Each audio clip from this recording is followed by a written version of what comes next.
Alors que la pandémie poursuit son avancée dans le monde, ce sont des millions de travailleurs qui, contraints à poursuivre le travail, sont exposés chaque jour au virus, que ce soit avec ou sans matériel pour les prémunir de sa contagiosité.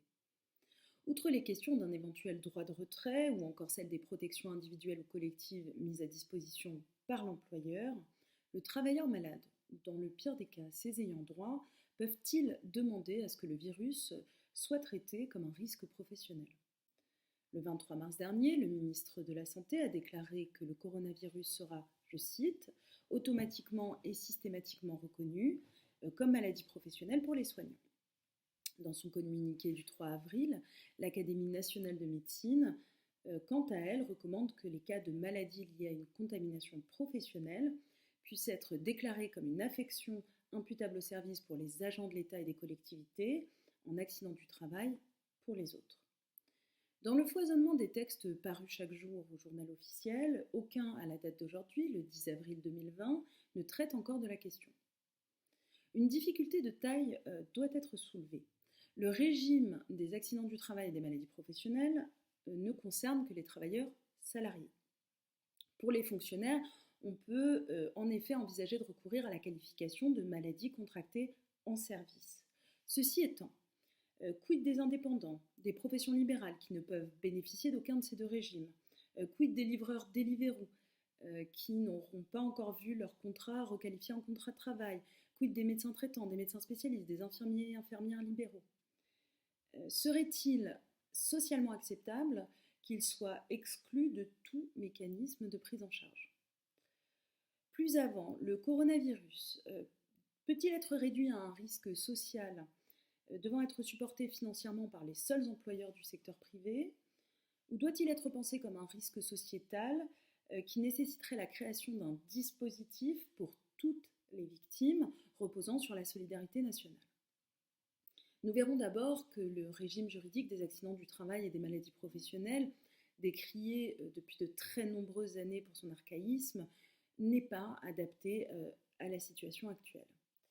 Raison pour laquelle la création d'un fonds d'indemnisation doit sérieusement être envisagée ensuite. Avant d'entrer dans le détail des qualifications d'accidents du travail et de maladies professionnelles, il est permis de s'interroger sur l'intérêt de celles-ci en termes de réparation. En effet, si ce n'est le bénéfice des indemnités journalières, qui sont plus élevées en cas d'arrêt pour risque professionnel, la réparation des éventuelles séquelles, forfaitaire depuis la loi du 9 avril 1898, ne semble présenter que peu d'avantages. Outre la protection du lien d'emploi, seule la possibilité de demander la réparation par la reconnaissance de la faute inexcusable de l'employeur peut présenter un attrait en termes d'indemnisation. Dès lors que l'employeur avait ou aurait dû avoir conscience du danger auquel il exposait ses salariés et qu'il n'a pas pris les mesures nécessaires pour les en préserver. À nouveau, toutefois, en l'absence de séquelles permanentes, la réparation ne pourra couvrir que les préjudices subis pendant la période traumatique, et ce, au prix de procédures qui se compteront le plus souvent en années. De nombreuses associations conseillent pourtant d'ores et déjà aux salariés exposés de déclarer leur infection au titre de l'accident du travail. La démarche est louable dans la mesure où la mise en œuvre de la procédure permettra de fixer un état de santé à un moment donné, mais elle sera difficilement couronnée de succès. En effet, rappelons que l'accident du travail se définit généralement comme la lésion soudaine survenue au temps et au lieu du travail. C'est la soudaineté qui caractérise l'accident du travail. Une maladie telle que le Covid-19 peut-elle constituer une telle lésion soudaine ? Dans son arrêt Gendre du 25 octobre 1964, la Cour de cassation a borné la possibilité pour une maladie d'être prise en charge au titre de l'accident. En l'espèce, le docteur Gendre avait contracté une poliomyélite 2 semaines après avoir traité un patient pour cette affection. Or, les juges de la Chambre sociale estimaient, contrairement d'ailleurs à ceux d'appel, que la lésion survenue en dehors du temps de travail ne peut être réparée au titre de la législation sur les accidents du travail que si elle a sa cause dans un traumatisme survenu au cours du travail. L'Assemblée plénière réaffirmait d'ailleurs cette solution le 21 mars 1969 en précisant que la simple contagion ne peut être assimilée à un traumatisme. Alors certes, un assouplissement est intervenu par un arrêt du 2 avril 2003 qui redéfinit l'accident du travail comme l'événement ou la série d'événements survenus à des dates certaines par le fait ou à l'occasion du travail dont il est résulté une lésion corporelle. Mais cela ne rendra pas la chose plus aisée. La preuve de la matérialité de l'accident incombant aux salariés par le jeu des définitions de l'accident du travail, il faudrait que la victime puisse démontrer soit un ou plusieurs faits accidentels, les traumatismes, survenus au travail à des dates certaines et qui l'auraient exposé à la maladie, soit un déclenchement brutal des symptômes au travail également, pour que l'accident du travail puisse être reconnu. Et cela risque de s'avérer dans les faits extrêmement difficile. Alors vu la difficulté qui est posée par la définition de l'accident du travail, voyons si le Covid-19 peut être reconnu au titre de la maladie professionnelle. Concernant la maladie professionnelle, rappelons qu'il existe à ce jour 2 voies pour leur reconnaissance. La première repose sur un système de tableaux négociés paritairement au sein d'une commission des pathologies professionnelles. Lorsque les conditions du tableau sont réunies, la victime bénéficie de la présomption d'origine professionnelle de sa maladie. Or, il n'existe pas à ce jour, et c'est normal, de tableau pour le Covid-19, et il paraît peu probable qu'il en soit édicté un dans un temps proche, sauf à court-circuiter l'instance de négociation paritaire. La deuxième voie de reconnaissance des maladies professionnelles concerne cette fois les maladies dites hors tableau. Celle-ci nécessite comme condition préalable que la victime soit affligée d'une incapacité de 25% ou encore qu'elle soit décédée. En ce cas, la demande de reconnaissance est adressée à un comité régional de reconnaissance des maladies professionnelles qui doit déterminer s'il existe un lien direct et essentiel entre la pathologie et l'activité professionnelle. Il est peu plausible au regard de nos connaissances actuelles que les victimes du coronavirus conservent des séquelles permanentes pouvant être évaluées à 25% de taux d'IPP. Ce ne serait-ce parce que, et cela a été très peu publicisé, le barème indicatif permettant de déterminer ces taux fait précisément en ce moment même l'objet d'une refonte concernant les maladies professionnelles pulmonaires qui augure des baisses de taux sensibles. Aussi n'auraient l'assurance de l'instruction de leur demande de reconnaissance que les ayants droit des victimes décédées.